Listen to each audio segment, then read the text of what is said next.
So, Ryan, you're up first. What do you like? Week 1 NFL player props. All right. I was actually a little surprised to see this number this low. Let's go over 21.5 rushing yards on Kyler Murray. It is juice minus 120 to the over, but I like this against the Saints. Obviously, like on the ground last season, he had the second highest yards per carry among starting quarterbacks at 7.3. Usually, if he stays healthy, he goes over his season long rushing prop. And this line is just too low, 21.5. That's lower than any other rushing line that he had last season. And he's going against the Saints defense that struggled really to contain rushing quarterbacks in 2024. And I expect it to be the same case in 2025. I don't think they're going to be very good this year. So Kyler Murray, who I'm really high on this year, over 21.5 rushing yards, minus 120, week 1 against the Saints. Brando, set the edge. One of the most disgusting, rudest, sick demonstrations in my entire career. Probably the worst. When Wade Wilson got hurt, I actually looked up in the stands and saw people standing, clapping, and cheering when he was laying on the ground with a knee injury. And I'll say this, those are some sick, sick, sick people. Mentally sick. It's Jim Mora, right? It's got to be Jim Mora. Yeah. I'm pretty sure. Brando confirmed that. Is that Jim Mora? Yes, that's Jim Mora when he was with the Saints. Oh, God, that's outstanding stuff. I actually have done radio with Jim Mora. An absolute delight. A pleasure. He loved it when I did the Fantasy Flames and Lames. He was just tickled by that. But I was doing hits for Fox Sports back in the day. An absolute gem is one Jim Mora. And again, a man that had a lot of sounders worthy of replay, and that was one of them. Sick, mentally sick. That was good stuff. All right, I'm getting down with my dude who? Oh, of course, it's Chase Brown. The line is crazy low there, Horvath, on rush yards against Cleveland Browns. Opened at 66.5, but I think he's going to be better than that. I'll take him 70+ at plus 105 if he gets to that alternate threshold, and I believe he will. You look at the Browns, number 16 in rush EPAD last year. They were respectable, at least, in that category because they have Myles Garrett. But you look at Pro Football Focus, they're number 7 projected defensive line in the NFL coming in the season. And you also look at Chase Brown, a guy that went 15 carries, only 44 yards last season in one match against Cleveland. The second one, though, 18 for 91. I think it's going to be more the latter than the former. We got a decent offensive line, not outstanding, but I think one that's going to be much improved compared to last year there in Cincinnati, and it's going to be a positive game script. I would be utterly shocked and in complete dismay if the Cleveland Browns somehow are winning that game by a sizable margin at any point over the course of 4 quarters. I think Cincinnati is going to win. They may win convincingly, and who's going to come in and salt away the clock? None other than my guy getting down with some Chase Brown, 70+ rush yards against the Brownies. Again, plus 105 is what I grabbed it at. Brando, hood. Richard, let me ask you the final play. Take me through it. Well, I'm the best corner in the game. When you try me with a sorry receiver like Crabtree, that's the result you're going to get. Don't you ever talk about me. Who was talking about you? Crabtree, don't you open your mouth about the best. Or I'm going to shut it for you real quick. LOB. I hated that team so much. I hated those Seahawks. Yeah. I hated the Legion of Boom. They ruined an entire year of my life. You know who is not going to ruin an entire year of my life this year is Jared Goff, because the Lions are going under their win total.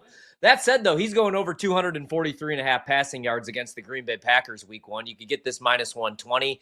I do think that the offense takes a step back without Ben Johnson, but I don't hate the hire of John Morton, who was the former Broncos passing game coordinator. You know, last season, the Broncos were 13th in deep pass percentage, and that didn't really open up until the second half of the season with Bo Nix because he had the handcuffs on the first 8 weeks of the season. They were 6th in deep passing grade, and obviously better weapons in Detroit, right? And against this Green Bay secondary, even with Micah Parsons out there now rushing the passer, I like Goff, man. Green Bay is going to play a ton of zone-heavy defense like they did last year and the year before, and Goff was the second most efficient passer in the league last year against zone defense. So Jared Goff, in a losing effort, over 243.5 passing yards, minus 120.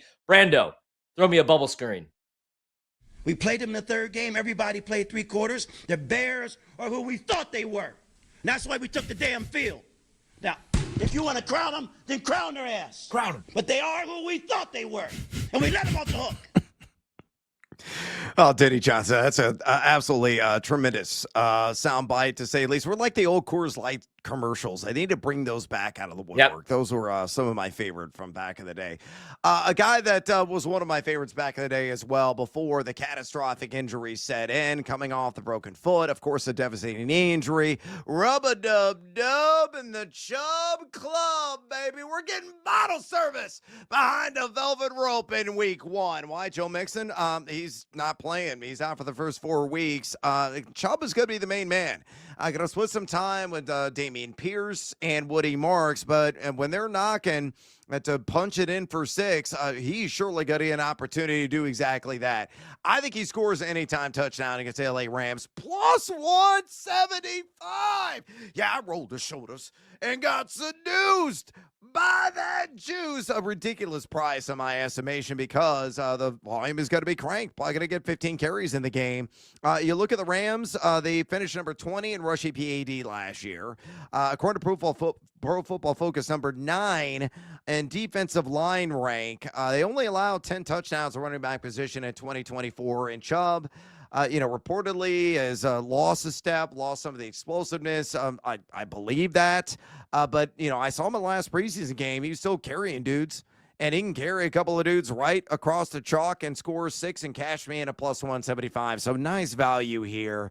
I'm going to ride it. Nick Chubb, anytime touchdown in LA, taking on the Rams at plus 175. Brando.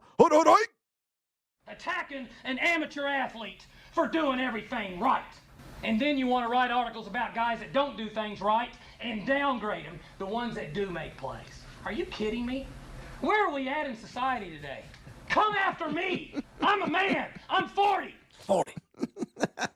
Goat right there. Mike Gundy, who somehow still looks the same as he did when he was 40. Yeah. All right, I also have Mullet's an bigger, anytime though. touchdown. Plus 220. Yeah, a little bit. Let's go plus 220 on Matthew Golden. I think there's a reason why the Green Bay Packers made him a first-round pick. He runs really good routes, has really good hands, and if you're a film guy, you love the film, man. I mean, didn't do a whole lot until the college football playoff, really, at Texas. But, I mean, I think he's going to be an absolute stud. Jaden Reed is going to try to play through a tough injury. Romeo Dobbs has been beat up in the preseason. Dontavian Wicks can't catch the football. And Christian Watson is going to miss most of the season after sustaining another major knee injury last year. So let's go Matthew Golden against the Detroit Lions. Solid secondary, but I do think he gets in the end zone, man.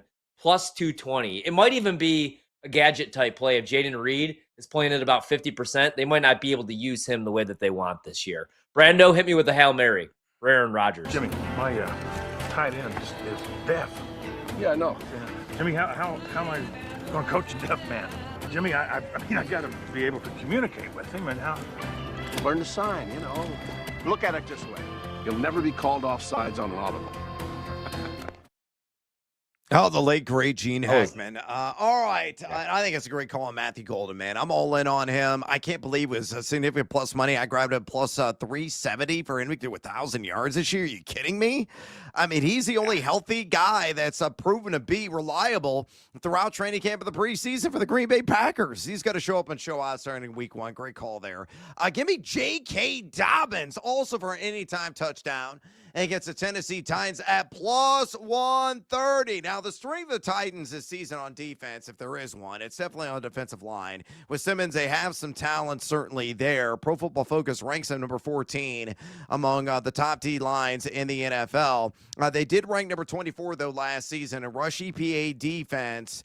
You look at Mike Clay, he's kind of projected for 9 total touchdowns this season. I think he'll get one here. Tennessee did give up 22 scores, 22 touchdowns to running backs a season ago. And I think you and I both agree the Broncos are going to rock. They're going to roll in week 1 at home against Tennessee, which means J.K. Dobbins probably going to get an opportunity or 3 to punch one in for 6. So great value in my estimation. Anytime touchdown, J.K. Dobbins, week 1. I'm not too worried about R.J. Harvey and his first game as an NFL pro. I think he punches it in at plus 150. 30.